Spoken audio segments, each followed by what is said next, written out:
Welcome to the Mama Talk البودكاست يلي بنحكي فيه بكل شي بخصوص المotherhood، من تحديات للانتصارات الصغيرة ولحظات الفرح، من تدريب النوم أو البوتي تريننج، رضاعة أو childbirth وقصص تاني كتير.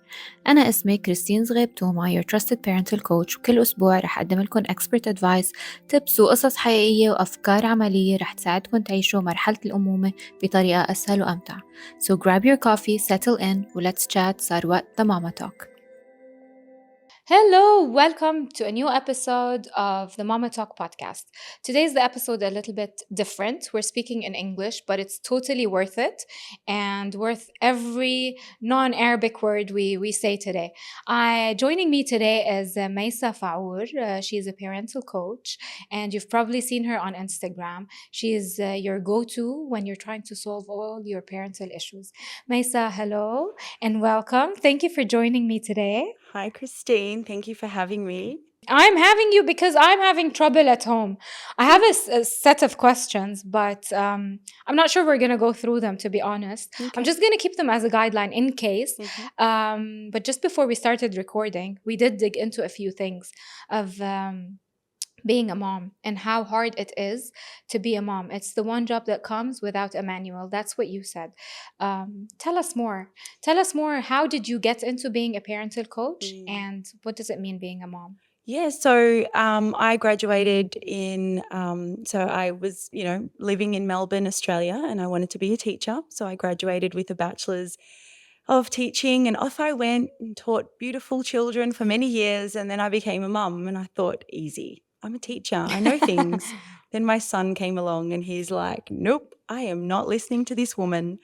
And I thought, okay, so now what I need to do is get stricter. So I'm going to get stricter with this child because he's not listening to me. And so by the time he was 2.5, I became a military mum. I was like, we eat at 5, we sleep at 6, we do this and we do that. But he just wasn't listening. It wasn't working. So I upped the punishments, I upped the threats and the bribes and the rewards, and he still just got harder himself. Things were not getting easier. By that time, I'd had a second child, and I thought, okay, I'll give my child a sibling. He'll have a friend. Things will get better. Nope, did not get better.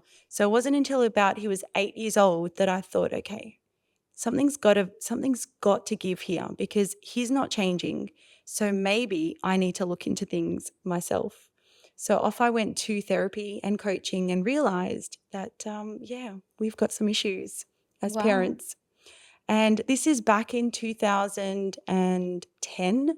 So, it was a bit taboo to go. And, in our culture, not very many people advocate for therapy, especially back then. And if you do, you're considered crazy. Exactly.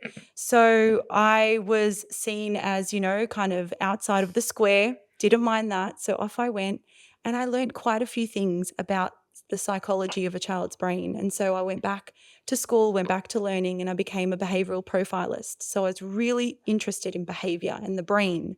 And so I studied cognitive behavioral therapy and I worked with kids. I was a kids therapist for a few years until I decided that no, children were okay.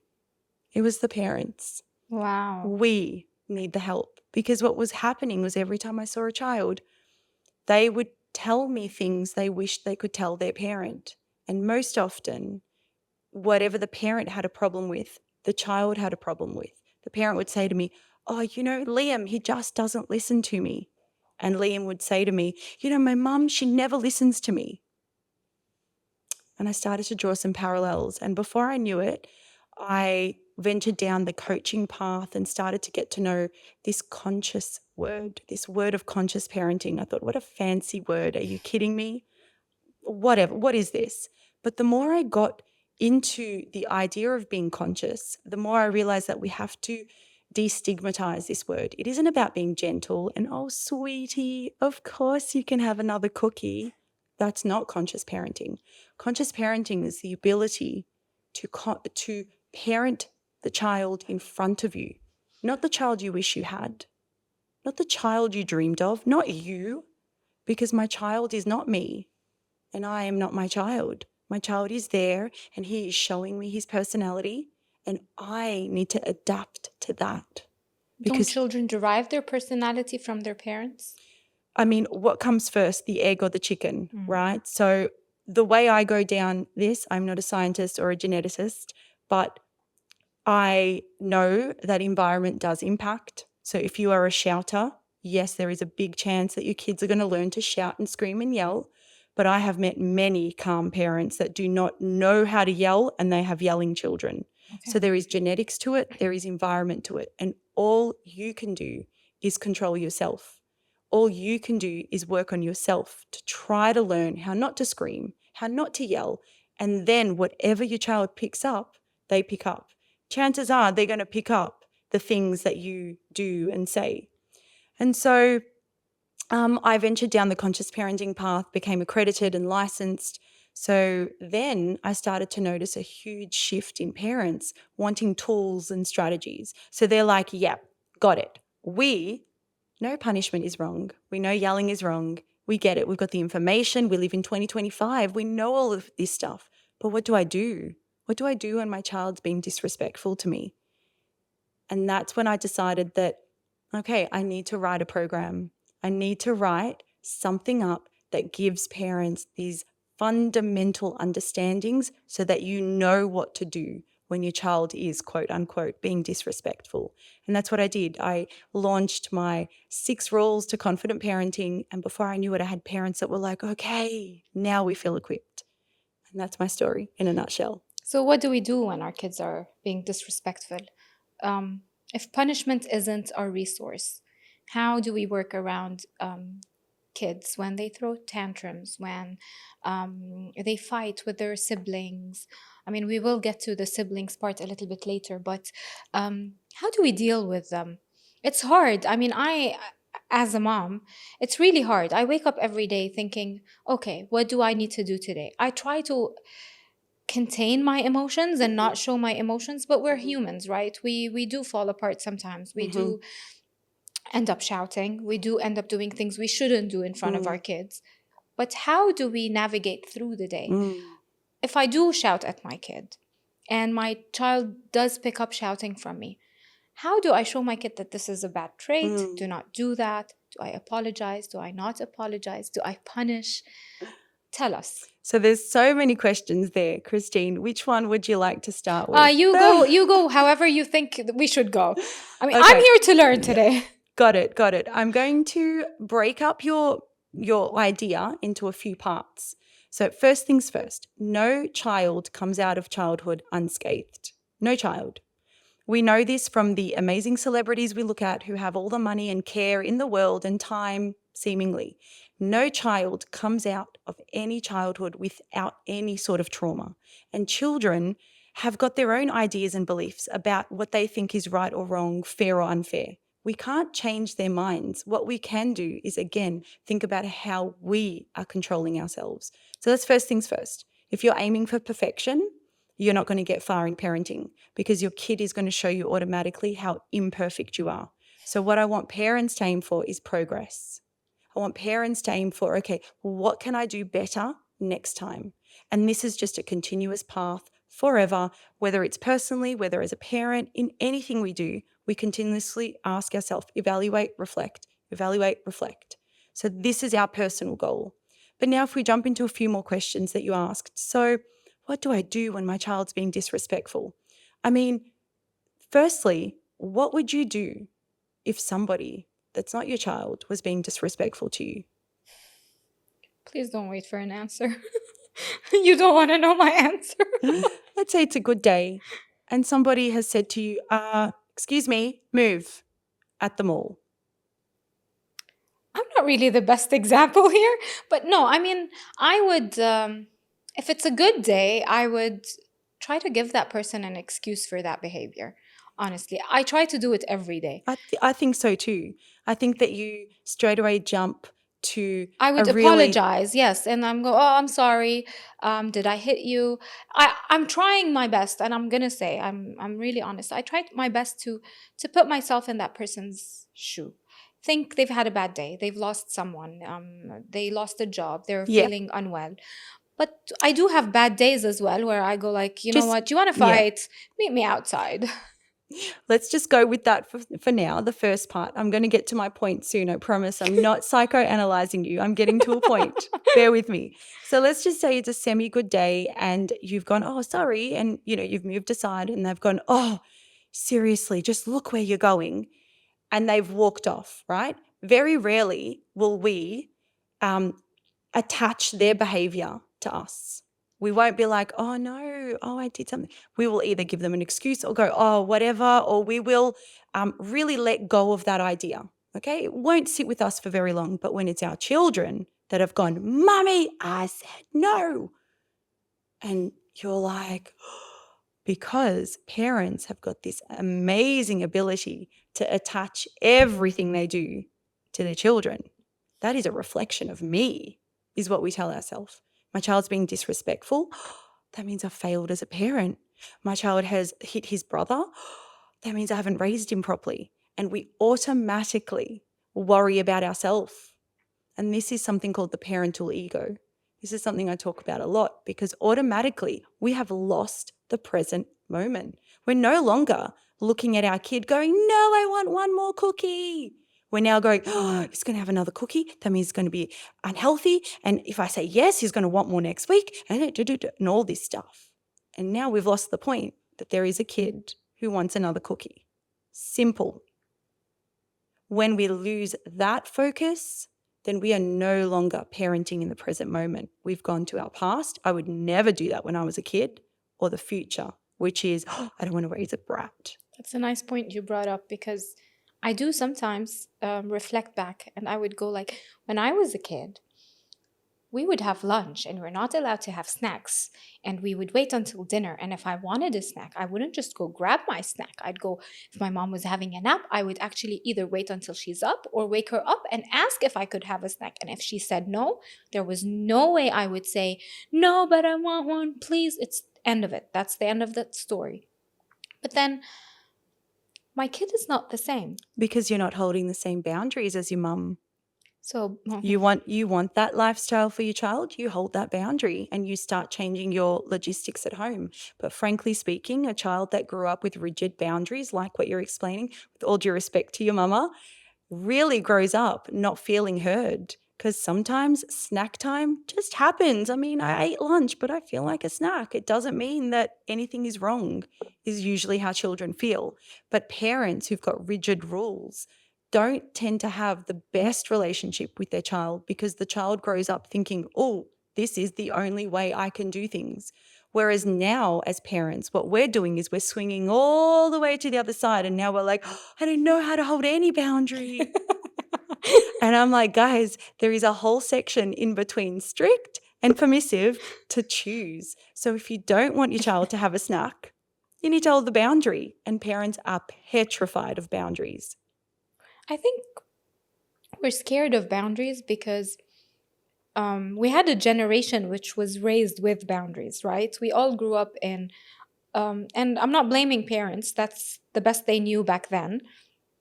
But we grew up in a strict family, especially if we lived abroad, if you weren't brought up in your home country.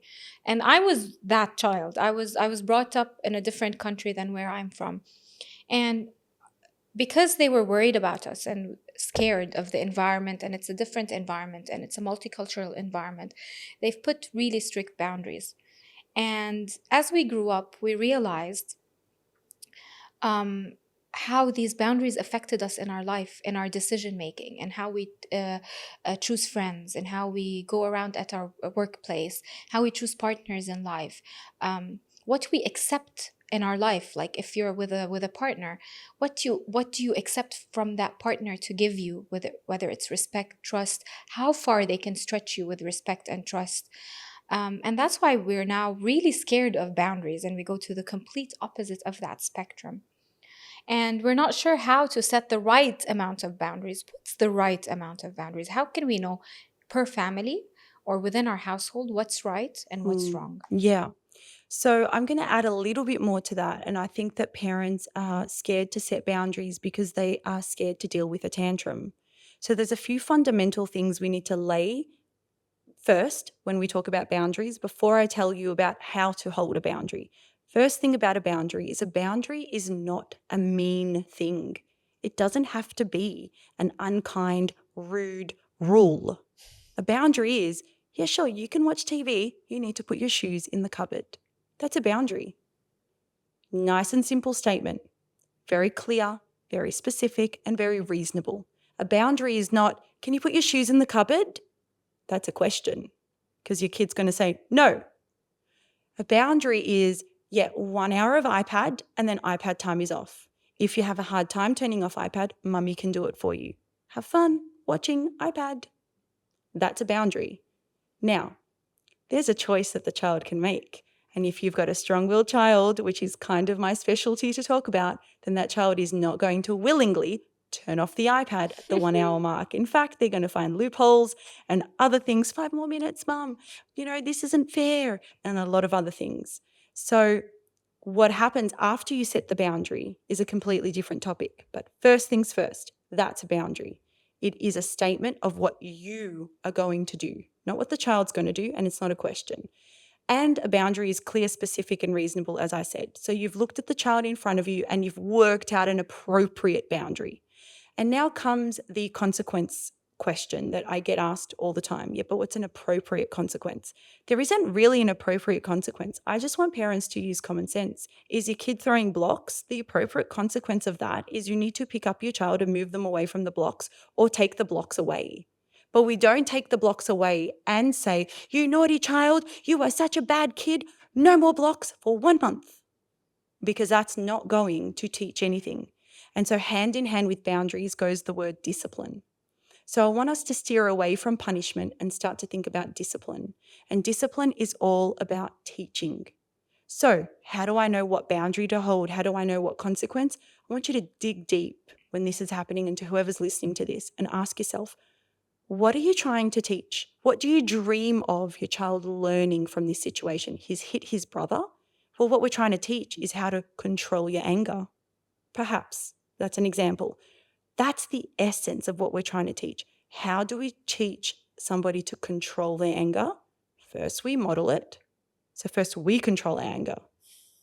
Hardest So your job. kid has hit his brother and you've gone, oh my goodness, now to your room. Your kid's not going to learn because their brain's going to go, oh yeah, this is what we do when we're angry. That's what I just did. That's first step. You need to control your anger. Your second step is you need to redirect them. So they've gone bang to their brother, dependent on age. I'm talking about littlies now. I'm thinking of your age group, right? 5 and under. And they've gone smack to their brother. Your job is to do what you would do with any two humans that are hitting each other. Separate them. Separate them. Be a mediator. Check on the person that's been hit. Exactly what we would do. Touch wood if we saw our two best friends fighting. Then we check on the person that's being hit. The baby, the child, sometimes it's not the baby. And we check that they're okay. You need a bandage, you've got blood. Oh, darling, I'm so sorry. Kiss their hand, say sorry to them. Work on that child. And then we go to the hitter and we're like, yo, that is not allowed. I'm going to sit with you and hold your hands until you tell me what is going on. As an example, there's so many other things you could say. And he's going to say, because I had the red car first. And now you have the problem. So this is where I'm sharpening the brains of parents to work on the problem. The problem is not that your child is a hitter. The problem is he wanted the car. Okay, so you wanted the red car. Okay, I'm going to let go of your hands now because you've stopped hitting. If you want the red car and your brother's got the red car first, we have to wait. If you have a hard time waiting, mummy can wait with you, or mummy can get you another car, or whatever. And now the kid's going to go, oh, waiting. And now they're learning a skill. And at 2.5, I can tell you right now, their brain is like a tornado and it's learning things so quickly, but it takes time. I know 40-year-olds that still can't You wait. made my day though, because I did implement the taking turns thing. And I go like, now it's your turn. Now it's your sister's turn. Now it's your turn. And my son would sit and wait on his 10 months old sister until she's done sucking on I don't know what car Yeah, or toy or ball. And he yeah, goes like, now it's Jojo's time. yep, And I didn't know it was the right approach or not, but I didn't want to raise them up thinking that's my toy, that's her toy. Yeah. I wanted them to share toys because they're Yes. siblings. Up And until something is JoJo's. yeah, Up until absolutely. he's 5 and Pokemon is his. Absolutely. And sister, it's not But the hers. toys at the moment, they're, you know how They're you all hand me down toys. 100%. And he thinks they're 100%. his, but I'm not going to buy the same rattle twice. That's exactly spot on. But up until JoJo's got his own toys and we have to tell sister, I'm so sorry, that's JoJo's toy. He doesn't want you to touch it. JoJo, we can't hit sister. I know it's your toy. Is it okay? Don't we create jealousy when we do things like that between Absolutely siblings? not. That is this is my necklace. It's not yours. I don't have to share it with you. If I want to, I will. But if you're like, oh, aren't we friends, Maysaa? I like your necklace. I promise I'll give it back to you. And I'm like, no, it's my special necklace. Okay. It's the same idea, except multiply it by 1,000 because children are so immature and so egocentric. Children are born egocentric for a reason because they have to be. They need to worry about themselves because they need to keep alive and survive. So they'll cry for milk and cry for mum. And so at drop-offs, they'll cry for you because that is just a healthy development. I'm more worried about the kids that don't cry for their mum because at the end of the day, when a child is growing up, they have only one thing in their mind. I'm talking about 10 and under because after 10, brains change a bit. But 10 and under, their main goal in life is mum is the prize. Oh. Yeah. What can I do to get mum's attention? Hold on a minute. Let me get this right. When I'm hitting sister, my mum gives me a 25-minute TEDx lecture about how she's my sister and she's my, and we're blood and we've got to care for each other and be grateful. And there are people dying around the world and just say thank you. But when I do the right thing, I get a 3-second, good job. Right. What gives me more attention? The hitting. I'm going to keep hitting. That's interesting. So, how can we regulate children to understand what's right and what's wrong? So I think I touched on it just before, but I want to expand on it. Yeah. There were some viral videos that went around a few years ago, maybe last year, of the new iPhone coming out. And did you see the hordes of people? Yes. And they missed out. And they were like crying. What about the Stanley Cups? What about when there's coffee? I fell for those. You know. And what about when you're waiting for your package and you're like, what? They said 3 o'clock and it's like 3:55. And the adult is feeling all like, children go through that too. But at no point when an adult is crying because they missed their brand new iPhone, do we say to the adult, really? Like, how many iPhones do you have? Come on. Because if you did that, you'd stop being friends. What a friend says is, right, can't believe they sold out. Oh, bad luck. Hey, do you want to try XYZ website?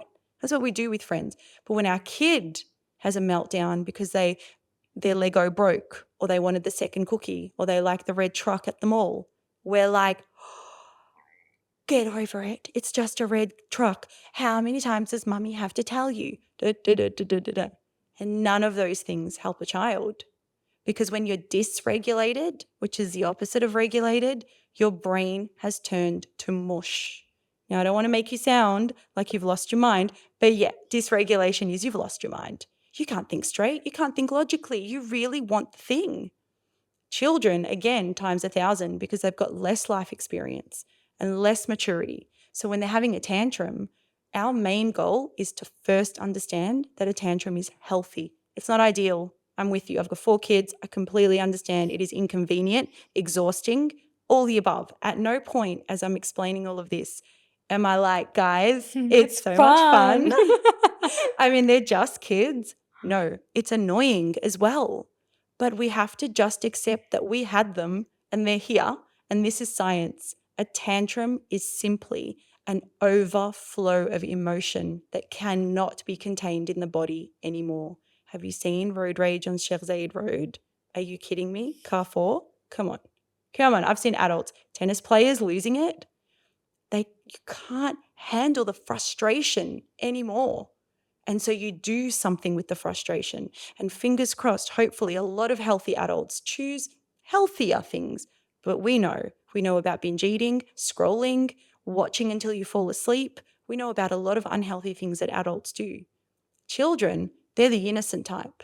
So when they're having a tantrum, they do exactly what the body is supposed to do, which is get it out.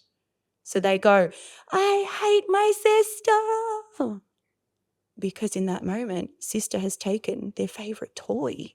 They're not going to go, oh, you know what? Like, I totally get it. She's so little. She doesn't understand. Mum, can you have a word with her? Oh, I wish. That's the dream. Christine, which adult does that? Exactly. We're still working on it. I'm a 40-plus-year-old woman. I'm still like, come on, Maysaa, you've got this. So now the kid's having a tantrum. And your step one, like I said, is to understand natural, healthy, not amazing, but healthy. Now we help the child through a tantrum. And this is potentially the trickiest part to answer, because what am I going to do? Sit here for an hour and give you all the different scenarios and all the different temperaments of children? And, there's just so much to talk about. But the general gist that I say to parents is work out the problem. Are they having a tantrum because they want the second cookie? I'm just using this as an example. Then work it out. Are they hungry? Is it because they want a sugar rush? Is it because their sister got a second cookie? Is it because they're bored? Is it because what? You have to work out the problem and then solve that problem. And yes, sometimes it is. No cookie today, buddy. That's a boundary. Doesn't it increase the tantrum that they're throwing? Absolutely, which comes into the next part that I teach parents, which is how you're going to help them. So we don't just leave a child flailing, right? We don't just go, no cookie today, sweetie. Catch you later. We don't just do that. Because again, I'm going to bring the analogy to a friend. Friend's gotten a really bad report at work and the boss is potentially about to fire her. We're not going to go, really sorry to hear that. Bye. No. We say to a friend, what can I do to help? Oh, that bloody boss or whatever. With a kid, we need to do the same thing. So no cookies today, sweetie. If you like, mummy can X, Y, Z. And let me tell you something, 20 years I've been doing this for. Children 10 and under will choose their mum any day over anything. You say to your kid, no cookie today, I would love to play dominoes with you. Your kid will say yes. So long as you're sincere. So what parents do is this, do you want to play? Fine, here, I'll play. Your kid's going to read into that. They're going to be like, what? Mum looks mad. I think I'm just going to stay mad. So it's not going to work again, quote unquote. I think we underestimate how smart our kids are. Absolutely. And how smart they can read us as well. 100%. Children are really into agendas. So children can pick up, right, are you being nice to me because you want me to brush my teeth later? Like, is this what you're doing right now? So I often say to parents, again, especially for the older kids, so we're looking at like 7 and over, how often are you like chilling out with your kid 7 days a week? How many days do you spend? How many minutes do you spend just watching them play, chilling out, talking to them about something that doesn't have to do with stop touching your sister, 5 more bites, 3, 2, 1. Aw, but that works. If it's not very often, then your kid's going to push back. Again, I'm talking for kids a little bit older than your kids. Your kids, that age group, is currently obsessed with being a really whirlwind scientist. That's what I want you to think about your kid. They're in experimentation stage where they are just thinking everything is brand new and I need to test everything. And depending on temperament, so if you've got the active child, they are going to flush things down the toilet. If you've got the quiet child, they're going to cling to your leg and not move. You could have a child that does both. They're experimenting. When I do this, this happens. Got it. I want to do it again because it felt fun, for example, like throwing food off the high chair. That means we need to replace that. Hey, we don't throw food off the high chair. You can throw a ball when you're not in the high chair. Let's go. Okay. You did mention at the beginning conscious parenting. Is conscious parenting gentle parenting? So gentle has got a negative connotation with it. I don't know if it's a linguistic thing. I'm not a linguistic expert, but in English, for some reason, when we hear the word gentle, we think, sweetie, Oh, my love. 2 cookies? No, have 3. And we've seen all the Instagram videos out there of the mockery of gentle parenting. Yeah. That is not gentle. That is It's permissive. stupid. That is walk on all over me. Do we Yeah. say that to anybody else in this world? If we did, it's terrible. We don't say to our boss, of course I can work 3 hours overtime, unless we want something, right? Like, because humans are really cheeky like that. But generally speaking, we're not going to do that. For some reason, we think that that's what gentle is with children. And fun fact, again, a lot of years doing this, children don't actually like that. Did you Okay. know that? They don't like it. They don't like hearing, of course you can have another cookie. Here, have 10. I mean, they might like it in the first instinct, but eventually they're going to be like, why is mama talking like that? And has she lost her mind? And why are you giving me 10? So what I'm going to do with these 10 is crumble them and throw them everywhere. Yeah. And then mum's going to go, but I just gave you everything. Why aren't you grateful? And now we're stuck in a cycle. Conscious parenting is the gentle approach to understanding yourself first. That's what conscious parenting is. And if you take gentle in a negative connotation, then I recommend that you just drop the word gentle and more go into words like confident, intentional, leadership. They're more words that are aligned with conscious and gentle. So I will say to my child, I am so sorry she didn't invite you to the birthday party. I've got a 17-year-old. Big deal at 17, right? You can remember not being invited to someone's party. So I will say, oh my gosh, you didn't get invited? I'm so sorry that happened. I will say that. That is not walk on all over me. That is showing somebody compassion. And now what my daughter chooses to do with that, which can be just whatever, mum, get out, or yeah, it was so bad, or whatever she chooses to do with that is up to her. But I've lent out compassion. I haven't said to her, I'm so sorry you weren't invited to the party. Do you want me to call the mum and like tell her? I'm so sorry. Here, I'll take you out. Oh my gosh, she didn't invite you to the party. She's an idiot anyway. Because that's how we raise narcissists, to be really uncomfortable with uncomfortable feelings. I haven't done any of that. And if she says to me, well, anyway, she's an idiot. Anyway, I don't even like her about the girl, then that's up to her to say that. I'm not going to agree with her and say, yeah, Did you correct her in that incident? absolutely not. Okay. She feels it. She feels what she feels. And I'm going to say, wow, you're really angry at her. It's very common in Western cultures to see that approach. However, in our culture and the Arabic culture, we don't see that approach very much. Um, we do see the approach of, yes, she's an idiot, she has no idea what she's missing out, she's jealous. We use the term jealous left, right, and center. How can we change that mindset with parents? Because, I mean, a lot of us grew up that way. Or if we didn't grow up that way, we've seen it Yeah. around us. How do we change that mindset with children? I mean, I completely understand. I grew up in a Lebanese family. I'm Lebanese background, and I definitely know all of the famous Lebanese things that were said to me, the Arabic ways of like, just give them an excuse. It's not a big deal. There's bigger things to worry about. Don't worry about it. She's probably jealous. All of that was said. I mean, the first way that I would recommend for parents, that are listening to this, if any of this resonates with you, that means there is a part of you that felt like it didn't help. Did it help when you were a kid and your mum said to you, it's probably not that big of a deal, darling? Imagine. Did that help? No. So if you felt like it didn't help, chances are it's not going to help your kid. So now you have to ask yourself, this is outside of parenting. So I want you to differentiate yourself. Parent, woman, right? Like separate. Now as a woman, when you're sitting there on your own, ask yourself, how often am I treating myself with compassion? How often am I saying to myself, I did the best I could? Okay. Yep, got it. And really reflecting on that hard thing you're going through. And now asking yourself, what would I like to hear in this moment? And now go do it for your kid.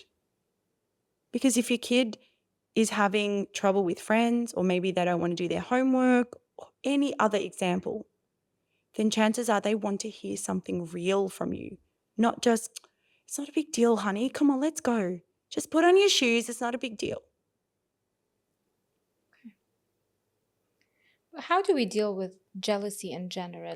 It was a big topic for me before we started was sibling jealousy. We did tap on jealousy in general and how we throw that term to our kids. Do we teach them jealousy, or is it something they're born with? Jealousy as an emotion is a very, very natural, very human trait. We don't want to fear jealousy. Instead, we want to understand it, because jealousy as an emotion is saying something to you. What is jealousy saying? It depends. I'll go through some scenarios, but let's talk about siblings. The topic of siblings is fascinating because nowhere in the world do we understand siblings until we have children, or unless you're a sibling yourself and you can really reflect. Do you have siblings, Yes, Christine? Yeah. So let me ask you right now. You don't have to name and shame, but just think about the siblings you have and just one. just one, you and another, and just think about how you felt growing up with this person. If there was any moments where you felt like mum or dad were easy on them than you, or they were easy on you than them, I'll make sure my mom doesn't listen to no this show. worries. Just have a think. You don't have to share. But whatever you're thinking now is your version of the story. Because if I was to get Khalta on here right now, your mum, and ask her, did you treat your children fairly? She's going to say, I tried to. Because parents all around the world try to. Good, decent parents, I mean. I'm not talking about the toxic parents out there. But good, decent parents, we try. We try to remain as neutral as we can with our children. But children have got their own perspective. I know for a fact my mum definitely favors a child over another child. But if I said that to her, she'd be like, no way, all the same. But my perspective was like, I remember when I was 8, da da da da da. And she's going to go, what? When you were 8, I was busy dealing with war. Like, I wasn't thinking of you. And this is how it happens. So yes, I guarantee you right now, if you went to any of my 4 children, they'll be like, yeah, my mum has got a favorite. And they'll tell you a story about like this one time we went blah, blah, and they've remembered a story. Does that affect me? No, it doesn't affect me because it's their perspective. But how do we deal with an ongoing rivalry with kids that are constantly at each other's throat? Because that is no longer jealousy or conflict. That is now rivalry. And there's only one reason behind rivalry, and that is your parents' attention. We are only rivals with our sibling because it's what gets our parents' attention. Wow. And how do we deal with that? We start to zoom out and ask ourselves, am I setting up my children to be successful with each other, or am I indirectly, unknowingly not doing that? Am I going, look at your sister, she just listens? Or am I saying something so indirect, so little that a child can interpret it that they are not good enough? Because that's what happens with sibling rivalry. And then what grows is this resentment between 2 children, where the child absolutely believes that the parent is never going to listen to them. And that is when it's troubled waters. But when your children are very young, it's rarely rivalry and it's more conflict. And how do we avoid it? So first things first, we try to give children personal attention. We try to aim for 10 minutes a day of giving them their own quality time attention separately. And then the second thing we do is we set them up together for success. So we might go, oh my gosh, you guys are a great team. Hey, do you want to play a game versus mummy? Again, a little bit harder at your age, but you can adapt. And you say to your children, hide together and I have to find you. So Yeah. that's a really fun game that little kids like doing. You set them up to be a team. You make traditions in your family household that weekly you do because you're a team. And then when you do this, you start to really cement together the idea that you don't have favorites. But will conflict disappear? Absolutely not. Conflict is very healthy. Conflict is the ability for a child to go, yeah, I don't agree. Build their own personality. Exactly. And the first place in life that we meet conflict is with a sibling. They live with you 24/7 most times in nuclear families. And there's this kid that lives with you that's so annoying because, I don't know, they're better at math than you. I had a client one time and, her daughter kept telling her, my brother's just better at math than me and piano than me. I just want one thing that I'm better at than him. And this particular girl is a very vocal girl. So she spoke what a lot of children feel. A lot of parents, they don't mean to do that, right? They don't mean to make one child favorite or let a child feel that they're less successful than their sibling. But should that happen, how can we not let it affect our kids? Because a lot of times we see that when there is a comparison, and we tend to use that, right? We tend to say, "Oh, look, your sister is better. She's eating all her food. Ah, you shouldn't throw your toys around, or your sister or your brother did this, did that."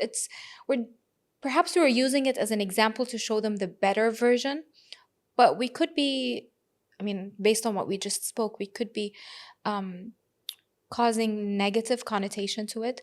What can we do as parents to avoid creating that gap between? I don't want to create resentment between siblings, but you do have a kid who is better at school in academics, or um, on the long run, how does this affect our kids? I mean, Yeah. I mean, I'm speaking and I'm thinking of examples of a lot of things. I'm the younger child, and I was harder. Like, I was harder to raise with my parents. I had a bigger personality. I was louder. I gave my mom a hard time when I was in school. Um, I think I was a teenager for longer than I should have been a teenager. I wanted to wear makeup. I wanted to talk to boys. I wanted to do all the things that my sister was a lot better than, I don't want to say better, but didn't do. Or at least did them in a more respectful manner, a more contained manner than I did. Um, how can we regulate children without having to compare them to each other? And I think that's where it starts with kids, is that we compare our children to each other, unintentionally or intentionally. I'm not sure how it happens, but it does happen. No matter how conscious we try to be, it does happen at some point of the day. I know I Mm, might have, I mm, do it at least once a day, mhm, especially with food. Look at your sister, she slept, mhm, she had her food, mhm, you didn't, or the other mhm, way around. How can we regulate that without causing any damage, or letting kids feel like they've got something that is incorrect in them, mm. or they've got a missing part of them? I mean, comparison is the thief of joy. So when a child hears that their sister ate all her food and they haven't, it's not anything helpful for them because they're kind of like, I don't want to, or I'm full, or I don't like it. So we're again avoiding the actual problem. So everything you're asking me there is really directed at, you're not focusing on the problem. Why is Christine so adamant that she wants to wear makeup? Because she loves makeup, because she wants to express herself. I'm going to bet you were a creative child. You were a strong-willed child. I meet the Christines of the world every day. You're a visionary. You're somebody that wants to chat and chit chat. And what are rules? Rules are boundaries and like they're guidelines. And I can kind of find a loophole because there's nothing wrong that I'm doing. I just want to talk to boys and girls. And so in your perspective, you're not doing anything wrong. But in your parents' perspective, or in parents these days' perspective, it's scary for them to have a child that is a strong willed child, that does have a vision that's far exceeding her age group or their age group. Because at the end of the day, parents can only parent the easy child because they're obedient. Of course you can. Sit, go, do your work, okay, easy. But when you've got the kid that says, no, I'm going to wear lipstick and there's nothing wrong with it, and fine, maybe then I won't wear it in front of you, but I'm going to wear it behind your back. So then I suggest to the parent, deal with the problem. What's your problem? Is it the lipstick, or is it that you're worried about what people will say? Is it the lipstick, or do you think she's being over provocative? Is it the lipstick, or do you think she's going with the wrong crowd? work out the problem. And if we go all the way, scale it away from teenagehood years and go to the 8-year-olds and the 7-year-olds that are like, no, I'm not eating this food. What's the problem? It smells. Okay, which part smells? That part. So if I take that part off, it's not going to smell anymore? Yeah. Okay, I'll take it off. Fine, but I'm still not going to eat it. What's the problem? And now we keep going. And again, I'm giving a very simplistic answer because this is a podcast and it's not a live demonstration of a child. But, 20 years down the track, let me tell you something very clearly. A child that is refusing to eat has got a problem. They're not doing it because they want to be hungry.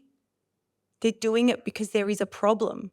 They're either not hungry or they don't like the food, or maybe there's a lot of stress around them, or maybe they prefer something else because, yes, believe it or not, children are human and they don't like everything Of course. like us. So, before we wrap up, I wanted to talk about, and I think it's a hot topic, um, raising our children, especially in our days today. Um, it's very common to let children express themselves, right? And be who they want to be. And we are finding it really hard as um, parents and families with a religious background, um, to accept those things, especially if you're in an expat in an English speaking country or the States or Europe, to allow your child to go down that path. And just to be clear on what I'm referring to, um, the gender, like being gay, lesbian, transsexual, expressing yourself in different types. We can see a lot of examples online with the children in the States saying, and even adults at some point, I'm a cat, I'm a dog, I'm a chair, I'm a table, and so forth. And a lot of parents worry these days that it's the parenting that happens at home that affects how these children grow up and why they decide to be X, Y, or Z. What do you say about that? I think that parents think they have a lot more control than what they actually do. So, what I would start with is I'd first ask myself, what am I doing in my household that's upholding my value system? And am I doing it respectfully? So I'll give you an example. I saw my kid one day, he's a teenager. Saw him one day trying to fill out his essay using Chat GPT. Now my value system in my household is honesty. And so I came across to him and I said, I just saw you use Chat GPT and I'm actually going to have to tell your teacher if you hand in that essay. So your call. And he's like, come on, mom, just have my back. I don't know how to write this essay. It's so hard. It's so dumb. It's this and that and the other. And I said, well, you can't use Chat GPT in that way. You have to understand your teacher, A, will find you out in 3 seconds because it's using words you don't even understand. And B, why can't you write the essay? Oh, because turns out he hadn't read the book. So I'm like, darling, that's why you can't write an essay. It's not because you don't know how, it's because you can't write the book. And he's like, yeah, but I've got no time. It's due tomorrow. And I said, okay, but we need to utilize Chat GPT in a way that's upholding to our value system. So now I need to teach you how to do that. And so we got through that and he used it and didn't use it. And it turns out he had lots of notes from the classroom. He didn't even end up using Chat GPT. But the point is, I guided him. I sat next to him and realized we were in an emergency situation and I couldn't just be like, okay, so you got it? All right, bye, walk off. He's going to go back to Chat GPT. Instead, I guided him. I sat next to him, like, okay, show me this Google Doc, show me with this. Oh, you could use this, you could use that. In the book, you can go to this. And then slowly, he pieced the essay together. Was it an A+ essay? No, it wasn't. But what was the lesson that was taught later? Not in the moment, because in the moment, the job was to get the essay done. But later on, I was like, hey, so like what just happened tonight, that's not going to be, sustainable for your high school years. It's like, yeah, I know, Mum, just don't worry about it. Okay, don't get involved. I've got it under control. And I said, well, clearly you don't.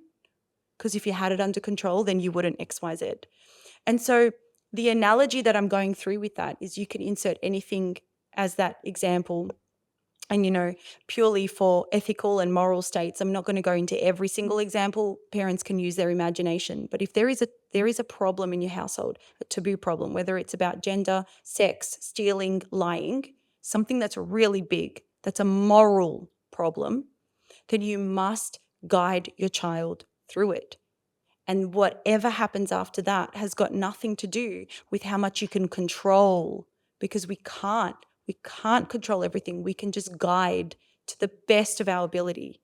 Now, what's going to expedite greater success is the earlier years, is working out, have I been talking like this since he was little? Or am I now at 13, at 18, when my kids come up to me and saying, I'm moving out, which is a very Western thing to do. It would freak out a lot of Middle Eastern parents. Okay, what evidences have you missed? Because no kid wakes up one day, no child, Christine, wakes up one day and goes, I'm moving out, or, you know, I'm gay, or I'm going to steal, I'm going to cheat, I'm going to run away. No kid wakes up and does that. There is a series of events that's happened along the way that has indicated this kid is going to lie or steal or cheat. And usually it's done out of fear, because the main reason we lie, steal, or cheat or use ChatGPT is because we're scared, is because we don't know the answer. And so if we combat this problem in two ways. So I gave you the in the moment, what to do, guide the child, sit with the child, talk with the child, work out the problem with the child, and then out of the moment, which is, okay, how often are you chilling with the child? How often do you know their inner world? Because do you know Sarah? Like your daughter's friend? Like, do you know her? Or are you kind of like shocked that all of a sudden, I'm working with a client at the moment that's completely uncomfortable with her daughter wearing really low cut tops. And she's like, I don't know what to do about it. And I'm like, okay, so what's going on? What's your value system? What's your boundaries? What have you said to your daughter? Because with children, the more you push and the more you put these strict rules, especially a particular temperament, they're going to not listen. And backlashes. Backlashes. And so your question is very deep rooted in a foundational problem. So I sit with parents and we backtrack all the way, and we go all the way through to connection, where it's like, okay, how often have you got to know their inner world? Because that is vital. So not only do I drop my daughter off at her friend's house, but I've got her friend and her parents' number on my phone. And then I've done other things to make sure that I am in the know. So I'll be like, oh my gosh, show me your favorite TikTok. And now I know what my daughter's watching. And if it's too plain, whitewashed, like perfection videos, then it's my job to step in and guide her and be like, hey, like, I'm just concerned that all of these videos you watch are of perfect, size 2 models. It's not really healthy for the brain. My daughter is not going to say, well, Mum, thank you so much for that amazing insight. She's going to go, no, Mom, oh my God, you don't know anything. You're so old school. You're so old school. But I'm still going to keep going through with it, because my value system is for my daughter to understand that bodies come in all shapes and sizes. So I'm going to push through and be like, yeah, I understand I'm cringe and I know you think this, but honestly speaking, you need some variety in your TikTok feed, babe. So you do allow TikTok in your household? After 16, yes. Okay.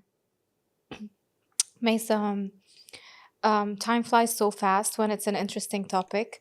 I should have booked you for longer. Yeah, thank you. It's my fault. Before we wrap up today's episode, what would you like to give advice to parents, new parents and parents with older kids? What advice do you have for them? The advice that I have is really simple. Start on yourself first. If children copy behavior, you swear and they copy the swear word, then it works the other way around. Be compassionate and they'll copy. Don't fear the future. Don't fear spoiling a child because you apologize to them.